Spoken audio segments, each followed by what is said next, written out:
Hello and welcome to my channel. On today's video we are going to look at some of the most amazing and beautiful tiaras worn by queens and princess, in the realm of royalty, pageantry, and nobles. Throughout history, men and women of status have adorned their foreheads with various kind of crowns and tiaras, which symbolized social superiority and power.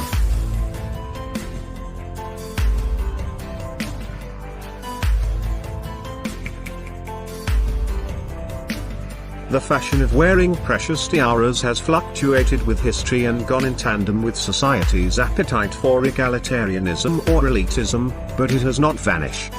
The downfall of many European monarchies might have diminished its importance, but curiously, the notion of elitism and dream of being a princess, even for one day, has continued to seduce generations, and tiara has remained in fashion, in its classical styles as well as in new art forms.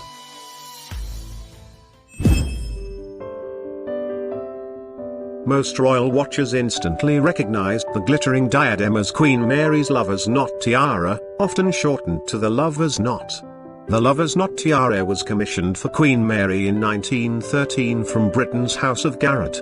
It consists of diamonds and a collection of 19 hanging pearls, all set in silver and gold. Later it was handed down to Queen Elizabeth. She then eventually gave it to her daughter-in-law, Princess Diana. It was through Diana that lover's knot became one of the most recognizable pieces of jewelry belonging to the British royal family.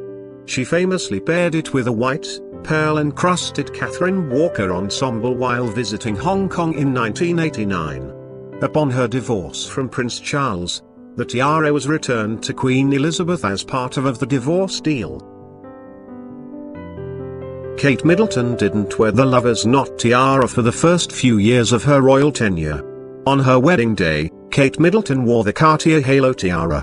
Then, for other formal occasions, most notably at the state dinner for Chinese President Xi Jinping, she donned the lotus flower tiara. However, in December 2015, she wore the lover's knot for that year's diplomatic reception. Immediately, comparisons to Diana were made. Since then, it's become the Duchess's formal headwear of choice. Ninth on the list is the Marie III's, Duchesse d'Angoulême Emerald and Diamond Tiara. The tiara, which was designed and executed by the French royal jewelers Everard and Frederic Baptiste in 1819, was a masterpiece of the French jewelry craftsmanship of the early 19th century. The design of the tiara was a symmetrical design of scrolling foliage, mounted with over 1,000 diamonds set in silver, and 40 emeralds set in gold. The silver and gold lines of the settings are clearly visible in the photograph of the tiara. The tiara survived the French Revolution and was hidden away together with other royal treasure. Eventually the tiara was sold in an auction to an English aristocrat. It was on display at the Albert and Victoria Museums for several years until the owner of the celebrated tiara successfully negotiated a deal with the Louvre Museum that brought him the returns he expected. Thus the emerald and diamond tiara of the Duchesse d'Angoulême, Marie III's Charlotte, the only child of Louis XVI and Marie Antoinette to survive the French Revolution, finally became the property of the Louvre Museum, where it is displayed today. Eighth on the list is the Lin Aquamarine Tiara. A tiara that comes to us courtesy of the Belgian noble house of Lin.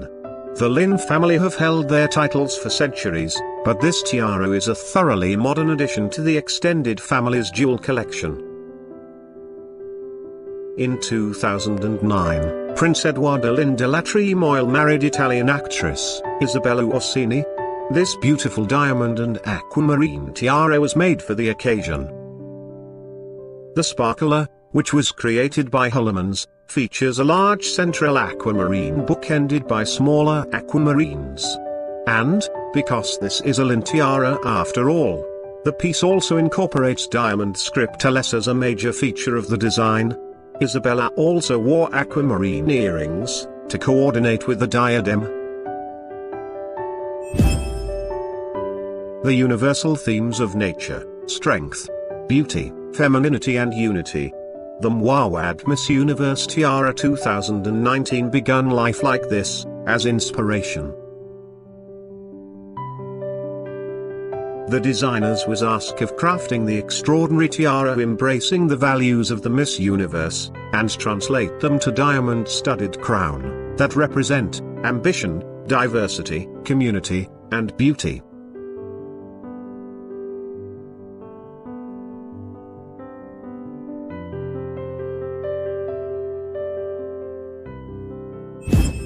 This tiara came to life in a meticulous process that combined the artistry and creative vision, using technology, master craftsmen, and the expertise to source and polish diamonds to the highest standard. The tiara's name, The Power of Unity, is meant to celebrate a women for being complex, diverse, unapologetically ambitious, and strong. The interconnected line motifs are meant to represent the community of women from around the world whose band unite them, and reminds us that we are stronger than apart. Sixth on the list is this beautiful emerald tiara from the collection of Princess Katharina Henkel von Donsmarck in the 1900s. I think it is difficult to exaggerate the importance of this emeralds. This is undoubtedly the greatest raw of original fabulous stones, 11 of them perfectly match. And what is extraordinary, is that, if you want to describe it to somebody, what color the great emerald is, you would point at these stones. They are like green berries, it's what is known as the old mine material. The emeralds itself is absolutely remarkable. It is estimated the weight to be well over 500 carats, which is a huge amount. They would have been mined in Colombia, probably in the 16th century, and they would have been traded with India. The emeralds are typical of a way of wearing emeralds in India in the 17th century, cutting them in a way of almost rolled pebbled beads, and characters will be drilled along the main axis, with this rather thick drill holes. So, one can easily imagine that this could worn around the neck by a Maharaja or a prince. And then, subsequently finding its way into France in the turn of the 19th century. There's really no period in European history where jewelry was more glamorous and more abundant than the better part of end of the 19th century. Prince Guido Henkel von Donsmarck was at that time the richest man in Germany and one of the richest men in Europe. In 1887 he married a Russian aristocrat, Katharina Sleptsov, and this tiara was commissioned for her as a gift. Donsmarck commissioned this tiara from Chormy. The design of the tiara, the base of the tiara, is typical of the late 19th century. Very delicate garden forms set in diamonds and studded with this large cushion pale yellow diamond, which contrast perfectly with the emeralds. Fifth on the list is the Queen Alexandra's Kokoshnik tiara. There are so many reasons to love Queen Alexandra's Kokoshnik. It's an utterly classic tiara from a design perspective. It's a literal wall of diamonds. It has a fascinating, Romanov-related backstory.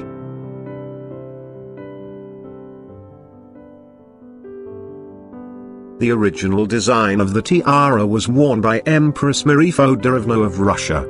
Then after it was seen by her sister Queen Alexandra, she already knew what she wanted on her wedding day.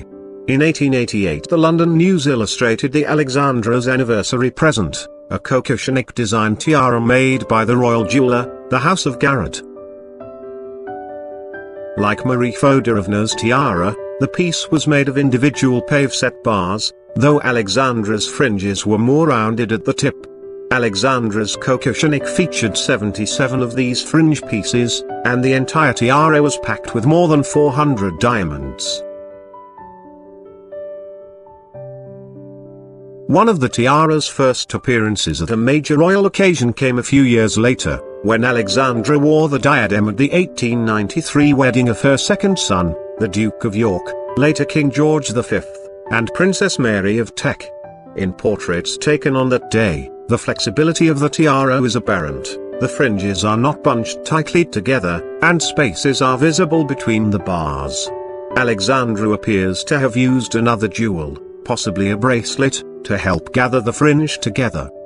When Queen Alexandra died in 1925, the coquillage was inherited by her daughter-in-law, Queen Mary. A fitting choice, since it was famously worn by Alexandra at Mary's wedding. Queen Mary died in 1953, and along with most of the rest of her property, she bequeathed the tiara to her granddaughter, Queen Elizabeth II. The piece quickly became a central part of Elizabeth's jewelry collection. There are tiaras, and then there are masterpieces. Today's tiara definitely falls into the latter category. One of the most stunning tiaras in the collections of the extended British royal family, the Fife tiara, was given to Princess Louise.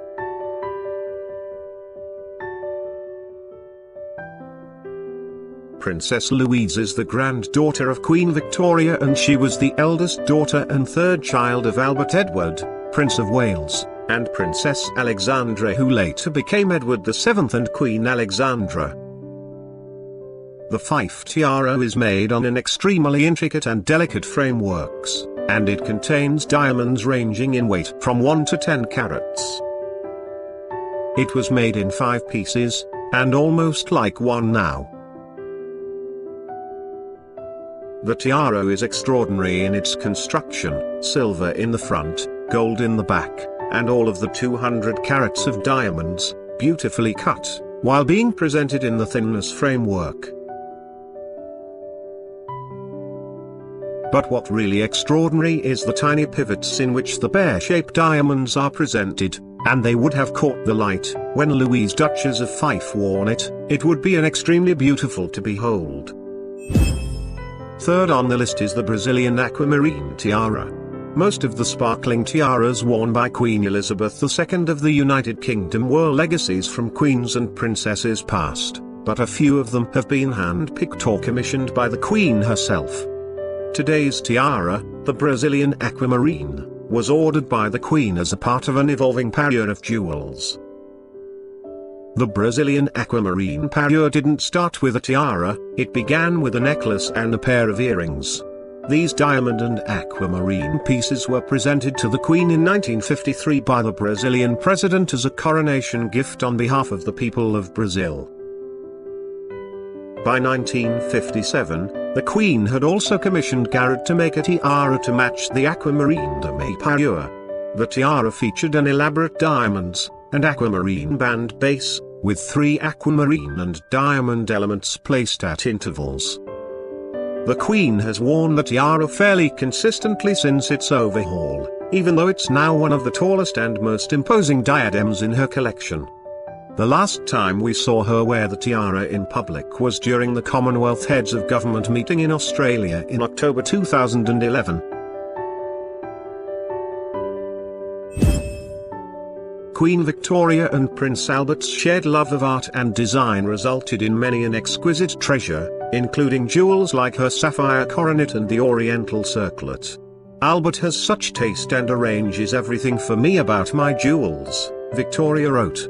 This Gothic-inspired emerald and diamond tiara is another example, a piece personally designed by Prince Albert and commissioned in 1845 from the London jeweller Joseph Kitching for £1,150. The tiara, nearly a full circlet in shape, has a base of cushion-shaped diamonds and step-cut emeralds topped by a graduated row of 19 inverted pear-shaped emeralds. The largest emerald weighs in at 15 carats. The tiara completed a parure of emeralds and diamonds previously gifted to the Queen by her husband, including a necklace with 9 clusters of emeralds surrounded by cushion-shaped diamonds, a pair of pendant earrings, and a brooch featuring a 20-carat emerald. Queen Victoria was thrilled with her emerald tiara gift, referring to it as a lovely diadem of diamonds and emeralds designed by my beloved Albert, and writing of her husband's wonderful taste in her journal. The family has allowed the tiara to be shown on exhibition, and, of course, has just now loaned it on a long-term basis to the Victoria Revealed exhibition at Kensington Palace alongside the Fife tiara and the Fife fringe tiara. The rest of the emerald parure is also on show, ready and waiting for your admiration. It already has mine. This is one of my absolute favorite pieces. Magnificent.